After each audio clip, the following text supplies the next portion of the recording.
बिस्मिल्लाहिर्रहमानिर्रहीम। अस्सलाम वालेकुम प्यारे बच्चों। आज हमने लेक्चर नंबर 15 में एनर्जी बैंड के बारे में देखना है और उससे रिलेटेड कुछ टर्म्स हैं कि एनर्जी बैंड को पढ़ते हुए हम कैसे इंसुलेटर, कंडक्टर और सेमीकंडक्टर में फ़र्क कर सकते हैं।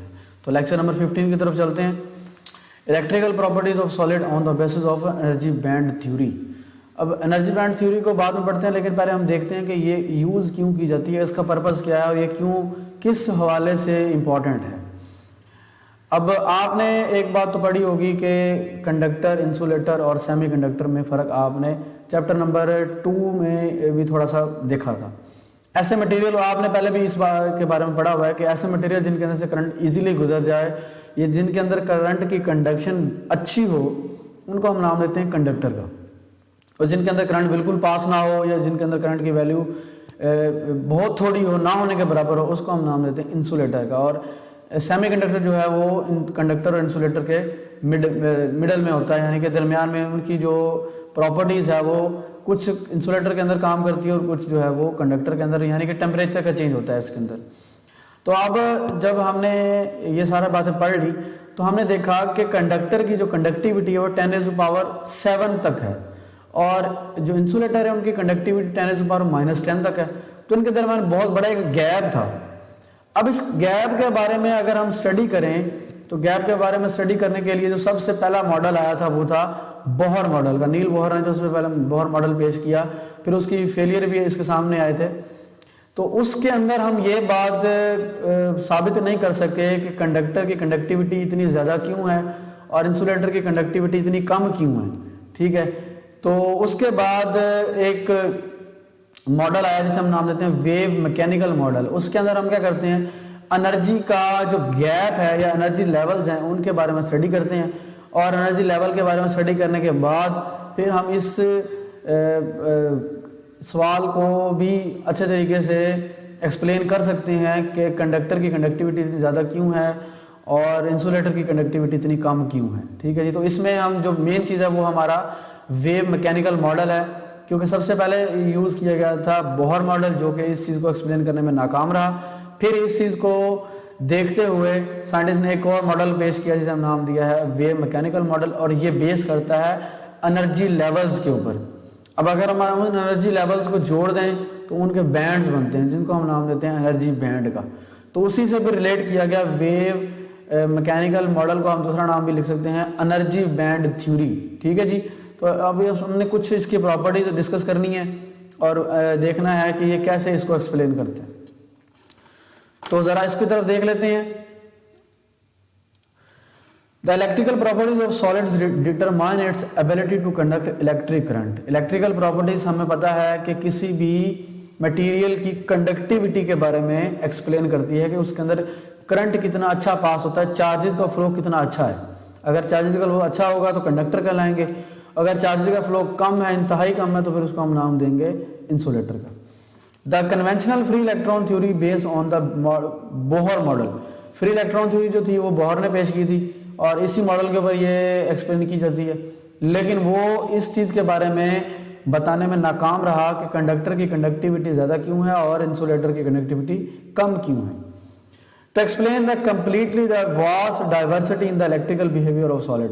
तो ये इलेक्ट्रॉन की जो मतलब कि कंडक्टर के अंदर इलेक्ट्रॉन इतना क्यों अच्छे से मूव करता है और इंसुलेटर के अंदर इतना मूव क्यों नहीं करता, इसके बारे में हमने किस चीज़ के बारे में समझना है, वेव मैकेनिकल मॉडल के ऊपर। On the other hand, the energy based on the wave mechanism has been found successfully in resolving this power। तो अगर हम एनर्जी की वैल्यूज को कैलकुलेट करें या एनर्जी कैलकुलेट करें, एनर्जी के लेवल्स कैलकुलेट करें वेव मैकेनिकल मॉडल को यूज़ करते हुए, तो हम इस चीज़ के बारे में इजीली जान सकते हैं कि ये इनके दरमियान इतना गैप क्यों आता है। एक की वैल्यू है 10⁻⁷, दूसरे की वैल्यू 10⁻⁻10 से -20 तक। तो इतना गैप किस वजह से है, ये एनर्जी बैंड्स की वजह से है। ठीक है, अब एनर्जी बैंड्स क्या हैं, when the number of atom are brought together are in the crystal. जब काफ़ी सारे एटम अगर हम क्रिस्टल में जोड़ दें तो क्या होता है, there interact with each other. तो आपस में वो क्या करते हैं, इंटरेक्ट करते हैं। As a result each energy level split up into the several sub level. तो हर लेवल जो है वो काफ़ी सारे लेवल्स के अंदर कन्वर्ट हो जाता है। A group of such energy levels are called energy band. अब इसको मैं ज़रा डायग्राम के जरिए से एक्सप्लेन कर देता हूँ। आपने केमिस्ट्री के अंदर ये बात पढ़ी होगी कि ये हमारे पास एक शेल होता है, यहाँ पर एटम होता है, ठीक है, ये इसके अंदर ये एटम है, इसके अंदर ये न्यूक्लियस है और इसके साथ ये इलेक्ट्रॉन जो है वो रिवॉल्व कर रहा होता है यहाँ पर। अगर एक इलेक्ट्रॉन होगा तो उसको अगर हम ड्रा करें, ये एनर्जी का ग्राफ है जी, अगर हम यहाँ पे एनर्जी को रिप्रेजेंट करवाएंगे, ये एनर्जी का ग्राफ है। अगर एक इलेक्ट्रॉन होगा तो उसके हम ये लाइन बना सकते हैं, ठीक है, यहाँ पर एनर्जी होगी। अगर इलेक्ट्रॉन इसके करीब आता जाएगा तो उसका एनर्जी ये बढ़ती जाएगी, एनर्जी बढ़ती। तो इलेक्ट्रॉन की एनर्जी जो होती है वो डिस्क्रीट वैल्यू होती है। मतलब क्या है, या तो इलेक्ट्रॉन इस जगह पे होगा, या इलेक्ट्रॉन इस जगह पे होगा, या इलेक्ट्रॉन इस जगह पे होगा। इन तीन स्टेट्स के अलावा इसके दरमियान किसी जगह पर नहीं आ सकता, ठीक है। अब हमारे पास एक इलेक्ट्रॉन है तो इसका मतलब है या इलेक्ट्रॉन इस जगह पे आ सकता है, एक इधर आ सकता है, या फिर इधर आ सकता है। तो हमने एक लाइन से इसको ड्रा कर दिया। इसी तरीके से अगर हम इसी एटम के अंदर एक से ज्यादा इलेक्ट्रॉन को पुट कर देते हैं तो फिर उसकी लाइन ये नहीं बनेगी। उसकी लाइन अगर हम ड्रा करेंगे तो उसकी लाइन भी इधर बनेगी, इसके साथ बनना शुरू हो जाएगी, ठीक है जी। या इलेक्ट्रॉन पहले वाला इधर होगा, या इधर होगा, दूसरे वाला इलेक्ट्रॉन इधर होगा, या इस जगह पर होगा, या इस जगह पर होगा। तो आप देखें दोनों इलेक्ट्रॉन डिस्क्रीट वैल्यूज रख रहे हैं, ठीक है जी। और इसी तरह अगर आपके पास दो एटम आ जाते हैं तो उसके भी दो डिफरेंट इलेक्ट्रॉन होंगे, ठीक है। तो डिफरेंट इलेक्ट्रॉन होने की वजह से अब अगर एक एटम के अंदर नंबर ऑफ इलेक्ट्रॉन आ जाते हैं और काफी सारे एटम इकट्ठे आ जाते हैं, तो फिर अगर इसके पहले शेल में एक इलेक्ट्रॉन है और इसके पहले शेल में एक इलेक्ट्रॉन है, दोनों की एनर्जी लेवल एक जैसे हैं, तो हम उसको यहाँ पर ड्रा करेंगे। इसके दूसरे शेल में दूसरा इलेक्ट्रॉन, दूसरे शेल में दूसरा इलेक्ट्रॉन, उसकी एनर्जी को यहाँ पे ड्रा करेंगे। तो इसका मतलब है कि एक लेवल को हमने मजीद सब लेवल में कन्वर्ट कर दिया। अब जैसे ही एक दूसरे के करीब आएंगे या अट्रैक्ट करेंगे या रिपेल करेंगे या फिर इलेक्ट्रॉन की शेयरिंग करेंगे, तो जिसकी वजह से इसके इलेक्ट्रॉन की तादाद और इसके इलेक्ट्रॉन की तादाद की चेंज हो सकती है। खैर ये तो केमिस्ट्री का एक कंसेप्ट आ जाता है इसके अंदर, तो अब वो हम म्यूचुअल शेयरिंग के बारे में बात नहीं कर रहे अभी। मैंने सिर्फ आपको ये बताया है कि जब एटम के आउटर मोस्ट शेल में या एटम के वैलेंस शेल के अंदर जो आखिरी शेल होता है जहाँ पे इलेक्ट्रॉन निकल और आ सकते हैं, उसके अंदर अगर हम एनर्जी के लेवल्स को कंसिडर करें तो उनके लेवल्स को हम इस तरह लाइन के जरिए से रिप्रेजेंट करवा सकते हैं। इन लाइंस को हम नाम देते हैं बैंड्स का, ठीक है। और अगर आपके पास एक से ज्यादा एटम मौजूद हैं और हर शेल के अंदर एक से ज्यादा इलेक्ट्रॉन है, तो हम कह सकते हैं कि इसकी लाइन जो है वो एक से ज्यादा बनेगी। और अगर आप काफी सारे इलेक्ट्रॉन कंसिडर करें तो ये जो लाइन है इनको जोड़ने के बाद आपके पास एक पूरा बैंड बन जाएगा। यहाँ पर ये एक पूरा डब्बा बन जाएगा जिसको हम नाम दे देते हैं बैंड। अब ये बैंड्स किस चीज के बन रहे हैं? एनर्जी लेवल्स के बैंड बन रहे हैं, इसलिए हमने इनको नाम दे दिया एनर्जी बैंड थ्योरी का। अब इसमें तीन तरह के बैंड होंगे, ठीक है जी। एक फॉरबिडन बैंड होगा, एक वैलेंस बैंड होगा और तीसरा कंडक्शन बैंड होगा। कितने तरह के बैंड होंगे? फॉरबिडन बैंड होगा, वैलेंस बैंड होगा और कंडक्शन बैंड होगा। अब या तो इलेक्ट्रॉन इस बैंड के ऊपर आ सकता है, या इलेक्ट्रॉन इस बैंड के अंदर आ सकता है, या इलेक्ट्रॉन इस बैंड के अंदर। ये डिपेंड करता है उसकी एनर्जी के ऊपर। अगर हम एनर्जी को बढ़ाते जाएंगे तो वो इस जगह पर हायर लेवल पे आता जाएगा, और अगर एनर्जी को कम करते जाएंगे तो वो इस जगह पर आता जाएगा। इसके दरमियान किसी भी जगह पर वो ऑक्यूपाई नहीं कर सकता। अब ये जगह वो ऑक्यूपाई नहीं कर सकता, इसका मतलब है कि ये इसके लिए फॉरबिडन है, ये उसके लिए एक किस्म का कुआं है। तो इसलिए हम कह सकते हैं कि ये जो बैंड बना है, इतना हिस्सा बना है, इसको हम नाम दे देते हैं फॉरबिडन एनर्जी बैंड का। या अब अगर मैं इसको इस तरह समझाऊं कि इस जगह पर आपकी एनर्जी की वैल्यू है 1, इस जगह पर एनर्जी की वैल्यू है 2। अब या तो इलेक्ट्रॉन की एनर्जी 1 होगी या इलेक्ट्रॉन की एनर्जी 2 होगी। अगर हम कहेंगे इलेक्ट्रॉन की एनर्जी 1.5 है तो ये कोई मीनिंग नहीं रखता, क्योंकि इसके दरमियान ये इसके अंदर एग्जिस्ट नहीं कर सकता। अगर वो 1.5 एनर्जी होगी तो वो इसके अंदर आके दोबारा से वापस इसी शेल के अंदर वापस आ जाएगा।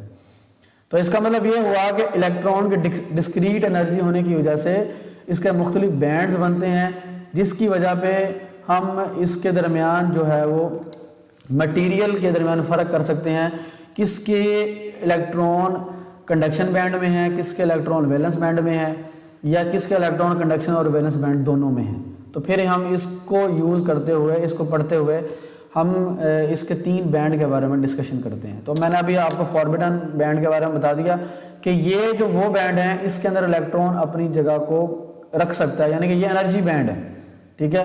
एनर्जी, एक एनर्जी बैंड से दूसरे एनर्जी बैंड के दरमियान का जो गैप है वो इलेक्ट्रॉन अगर तो कवर कर लेगा तो दूसरे बैंड में चला जाएगा, दूसरे और तीसरे के दरमियान अगर इलेक्ट्रॉन एनर्जी बैंड को कवर कर लेगा तो तीसरे में चला जाएगा, और अगर उसके दरमियान वाली कोई एनर्जी उसके पास है तो वो फिर उसी एनर्जी लेवल के अंदर रहेगा, फॉरबिडन के अंदर नहीं जा सकता। ठीक है जी, तो ये उसके लिए कुआं है। अगर तो वो इसको जंप लगा के बाहर आ जाता है तो इस जगह पर आ जाएगा, लेकिन अगर जंप लगा के बाहर नहीं आता तो दोबारा उसी कुएं में वापस आ जाएगा। तो ये हमने इसकी थोड़ी सी एक्सप्लेनेशन देख लिया कि कैसे हम इसको समझ सकते हैं। When the number of atom are brought together as in crystal, they interact with one another। जब हम किसी भी एटम के अंदर इलेक्ट्रॉन की तादाद या किसी मॉलिक्यूल के अंदर एटम की तादाद को बढ़ाते हैं तो वे एक दूसरे के साथ इंटरेक्ट होते हैं। इंटरेक्शन की वजह से अपने इलेक्ट्रॉन या तो दे देते हैं या फिर इलेक्ट्रॉन ले लेते हैं। तो फिर क्या होता है, as a result each energy level split up into several sub levels. तो हर एनर्जी जो लेवल है वो मजीद आगे लेवल्स के अंदर कन्वर्ट हो जाएगा। जैसे मैंने आपको यहाँ पे बताया कि अगर एक इलेक्ट्रॉन होगा तो उसकी एक लाइन बनेगी, नंबर ऑफ इलेक्ट्रॉन होंगे तो लाइंस इसकी बढ़ाते जाएंगे। अगर उसी शेल के अंदर बाकी इलेक्ट्रॉन और भी आ जाते हैं तो उसी जगह पर लाइंस की तादाद को हम बढ़ा देंगे।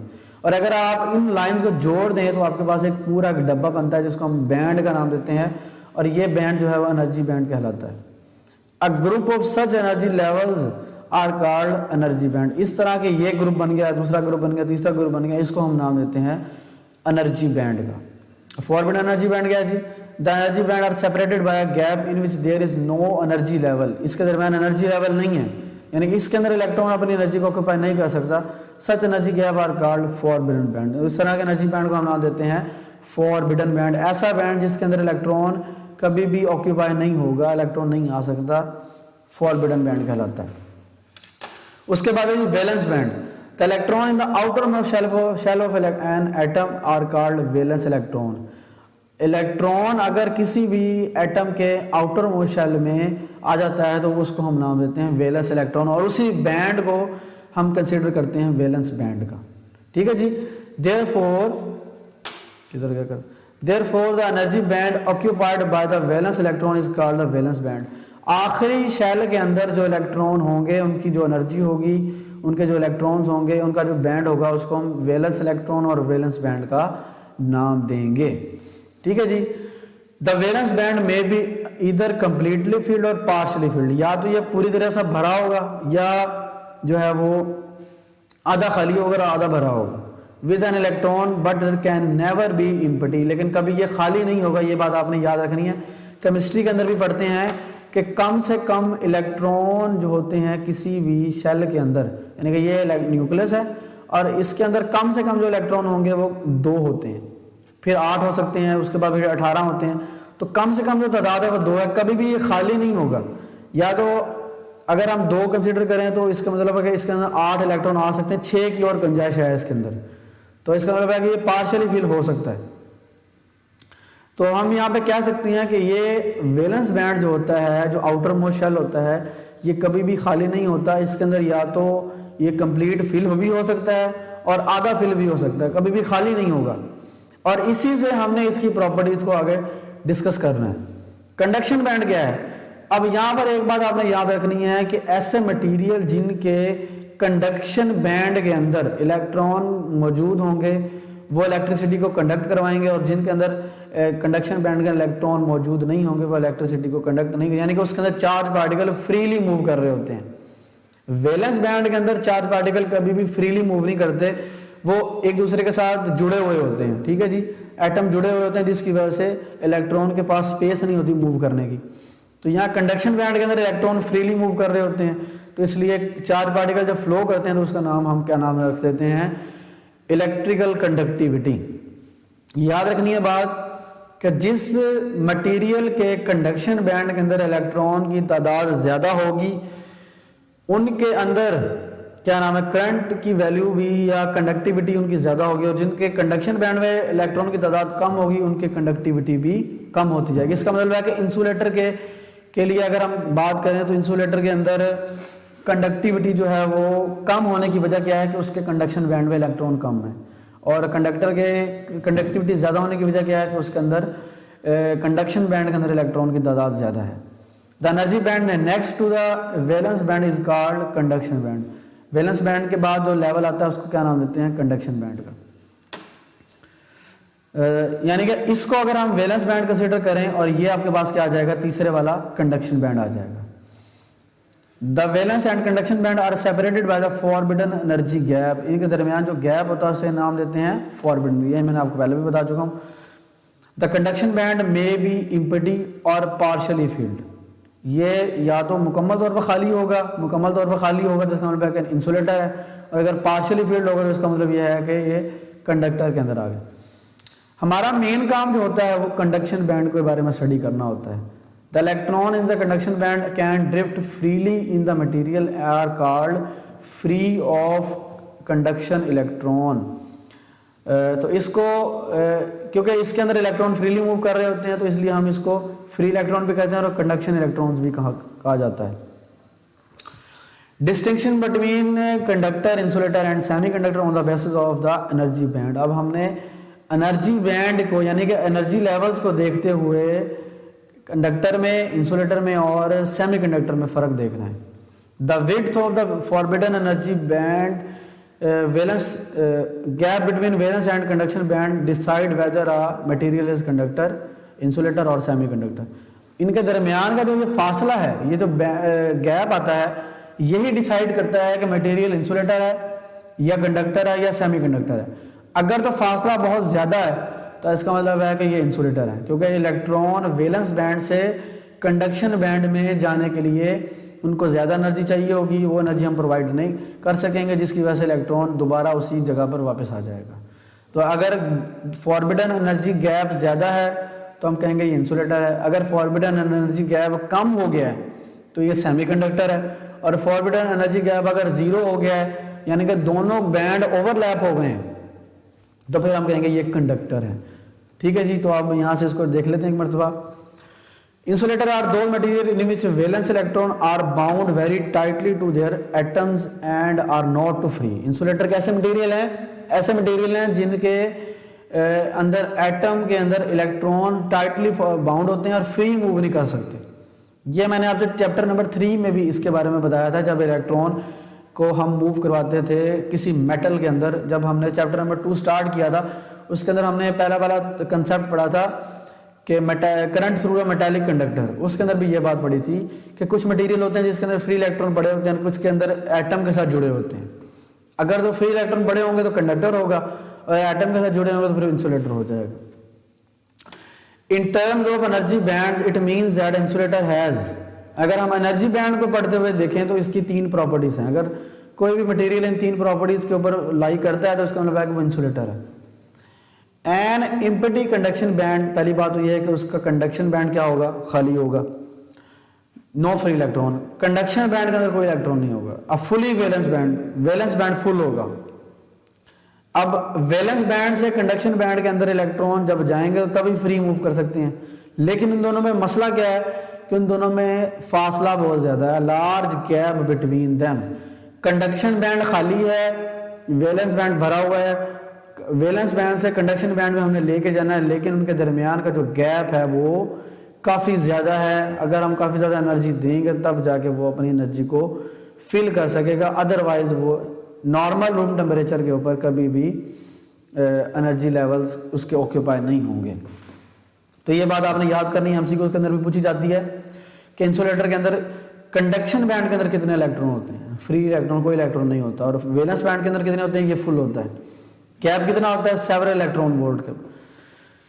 कंडक्टर क्या है जी? Conductor are those which have plenty of free electron for electrical conduction. मैंने आपको नाम से भी यहाँ से भी बता दिया था पिछले प्रीवियस स्लाइड के अंदर कि जिनके कंडक्शन बैंड के अंदर इलेक्ट्रॉन की तादाद ज़्यादा होगी वो कंडक्टर होंगे, और इसके दरमियान का जो गैप होगा वो भी कम होगा, यानी कि वैलेंस बैंड के अंदर और कंडक्शन बैंड के अंदर। In terms of the energy band, conductor are those material in which valence and conduction band largely overlap each other. ये दोनों एक दूसरे के साथ जुड़े हुए होते हैं। ऐसा नहीं समझ, हम यहाँ पे फर्क नहीं कर सकते कि कौन सा कंडक्शन बैंड और कौन सा वैलेंस बैंड है, यानी कि कहाँ पे कंडक्शन बैंड शुरू हो रहा है, कहाँ पे वैलेंस बैंड खत्म हो रहा है, ये हमें फर्क नहीं पता चलता। There is no physical distinction between the two bands which ensure the availability of the free electrons. तो जहाँ पर इनके दरमियान का जो फ़र्क है वो हम नहीं देख के बता सकते। That's why the conduction are a good conductor of electricity. तो हम कहते हैं कि जो कंडक्टर होते हैं, मेटल्स होती हैं, वो यहाँ पे कंडक्शन की जगह पर मेटल भी राइट कर सकते हैं हम। मेटल जो होती हैं वो कंडक्टर गुड कंडक्टर होती हैं, क्योंकि उसके अंदर करंट फ्लो कर लेता है इजीली, क्योंकि फ्री इलेक्ट्रॉन वहाँ पे ज़्यादा होते हैं। अच्छा जी, उसके बाद semiconductor in terms of energy band, semiconductor are those material which at room temperature have. अब सेमीकंडक्टर क्या है जी? सेमी का मतलब होता है हाफ, कंडक्टर का मतलब है कि हाफ प्रॉपर्टी जो है वो कंडक्टर की तरह को फिल करेगा और हाफ जो है इंसुलेटर की तरह की। अब पार्शली फिल्ड कंडक्शन बैंड, उसका कंडक्शन बैंड आधा भरा होगा। उसके बाद पार्शली फिल्ड वैलेंस बैंड, और इसके दरमियान जो कुछ इलेक्ट्रॉन जो होंगे वो वैलेंस बैंड के अंदर होंगे। और narrow, very narrow forbidden energy gap, इसके दरमियान का जो गैप है वो बहुत ही कम होगा। अगर हम इसे थोड़ी सी एनर्जी प्रोवाइड करें वैलेंस बैंड वाले इलेक्ट्रॉन को, तो वो कंडक्शन बैंड में जंप कर जाएंगे of the order of 1 electron volt. तो ये वैल्यू आपने याद कर लेनी है between the conduction and valence band.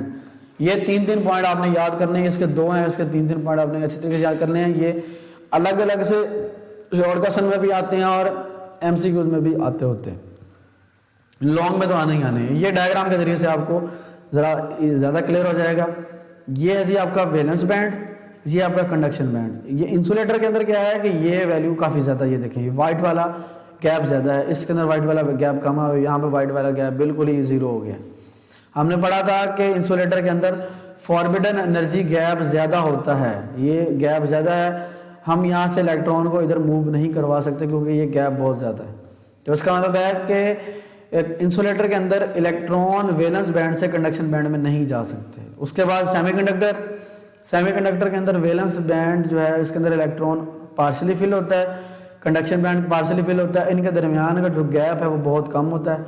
अगर हम इसे थोड़ी सी एनर्जी प्रोवाइड करते हैं हीट करके या किसी भी तरीके से, तो ये जंप करके कंडक्शन बैंड में चला जाएगा। ये देखिए यहाँ पर वाइट वाली गैप ज़्यादा है, यहाँ पर वाइट वाली गैप कम है। और इधर अगर हम देखें तो इधर से लेकर इतना हिस्सा जो है वो वैलेंस बैंड है और इधर से लेकर इतना हिस्सा जो है ये कंडक्शन बैंड है। ये एक दूसरे के अंदर ओवरलैप कर गए, इतना हिस्सा जो है वो ओवरलैप कर गया है। तो वैलेंस बैंड के अंदर इलेक्ट्रॉन फिल होते हैं, तो वो कंडक्शन बैंड में इजीली जाते जाएंगे जाते जाएंगे जाते जाएंगे अगर हम इसे एनर्जी प्रोवाइड करते जाएंगे। यानी कि ये कंडक्टर के अंदर ये दोनों ओवरलैप होते हैं और फ्री इसके अंदर मूव कर सकते हैं। तो ये ग्राफ के जरिए से अभी आपने देख लिया है, इधर भी हम देख सकते हैं। अगर ये डायग्राम को थोड़ी सी क्लियर ना हुई हो, यहाँ पे इलेक्ट्रॉन मौजूद हैं तो ये कंडक्शन बैंड के अंदर से चले गए जाएंगे। ये बैंड गैप है, बैंड गैप का हम नाम देते हैं फॉरबिडन बैंड गैप। यहाँ पे गैप कम है, यहाँ पे गैप बिल्कुल एक दूसरे के साथ ओवरलैप कर गया, तो ये इलेक्ट्रॉन वैलेंस बैंड से कंडक्शन बैंड में चले जाएंगे। हमेशा करंट या कंडक्टिविटी तब हम कंसीडर करेंगे जब इलेक्ट्रॉन जो है वो कंडक्शन बैंड में जाएंगे। अब हमें बताया कि जब कंडक्शन में इधर और इधर हम बात करें इसके अंदर तो चार्ज पार्टिकल जाने नहीं है। सेमीकंडक्टर के अंदर और कंडक्टर के अंदर अगर हम बात करें तो जब चार्ज पार्टिकल यानी कि इलेक्ट्रॉन जो हैं जब जंप करके कंडक्शन बैंड में जाएंगे तो इस जगह पर एक खाली जगह छोड़ देंगे। तो हमें पता है कि law of conservation of charge के मुताबिक अगर किसी जगह पर पॉजिटिव चार्ज है तो वहाँ पर नेगेटिव चार्ज भी होना चाहिए। तो अगर नेगेटिव चार्ज यहाँ पे मूव करके जा रहा है तो पीछे क्या कौन सा चार्ज रह जाएगा?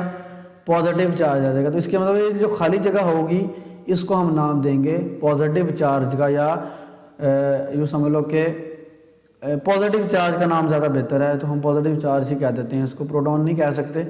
तो इसका मतलब है कि यहाँ इसके ऊपर अगर नेगेटिव चार्ज है तो इस खाली जगह के ऊपर पॉजिटिव चार्ज होगा। इस खाली जगह को हम नाम देते हैं होल का। ठीक है जी। तो अगर हम इसको मजीद आगे स्टडी करें, effect of temperature on conductivity of semiconductor, तो अगर हम देखें at 0 Kelvin there is a no electron in the conduction band and their valence band is completely filled। 0 degree के ऊपर क्या होता है कि सारे के सारे इलेक्ट्रॉन वैलेंस बैंड के अंदर होते हैं, कंडक्शन बैंड खाली होता है। It means at 0 Kelvin a piece of germanium and silicon is a perfect insulator। Semiconductor material हमने चैप्टर नंबर 3 में पढ़े थे, वहाँ पे मैंने आपको बताया था कि जो आखिरी टेबल के अंदर 3 चीज़ें आई थी, कार्बन, जर्मेनियम और सिलिकॉन। उसमें से ये 2 सेमीकंडक्टर जो हम यूज़ करते हैं, जर्मेनियम और सिलिकॉन, ये 0 डिग्री के ऊपर जाकर इंसुलेटर बन जाते हैं। और अगर हम रूम टेम्परेचर के ऊपर बात करें, रूम टेम्परेचर का टेम्परेचर 0 के मुताबिक ज़्यादा है, तो इसका मतलब है कि इलेक्ट्रॉन एनर्जी लेके कंडक्शन बैंड में चल जा सकते हैं। तो इसका मतलब है कि रूम टेम्परेचर के ऊपर ये कंडक्टर के तौर पर काम करते हैं। तो यहाँ से भी हमने देख लिया कि कुछ प्रॉपर्टीज़ के अंदर ये इंसुलेटर होते हैं और कुछ सिचुएशन के अंदर, कुछ कंडीशन के अंदर ये कंडक्टर बन जाते हैं। However, with the increase of temperature, some electron possess sufficient energy of electron jump across a small energy gap from the valence band to the conduction band. These transfer some free electron in the conduction band. जैसे ही temperature increase होता है तो electron energy gain करना शुरू कर देते हैं heat की फॉर्म में।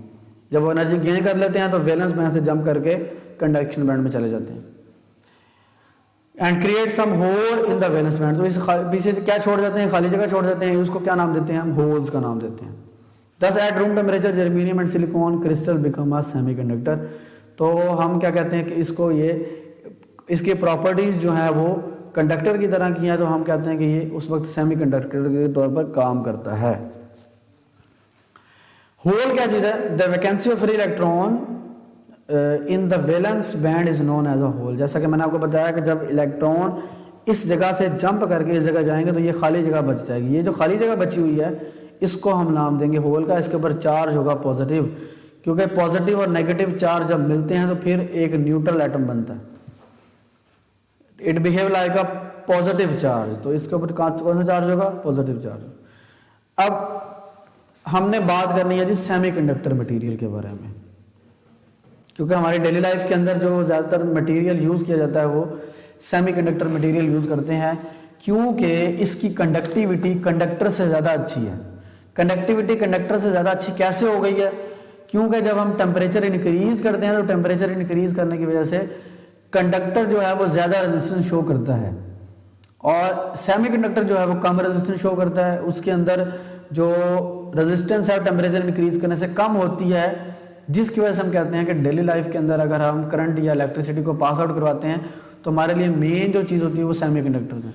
तो मोस्टली जो हमारे पास डिवाइसेस हैं उसके अंदर हम सेमीकंडक्टर जो यूँ समझ लो कि इक्विपमेंट हैं वो यूज़ करते हैं।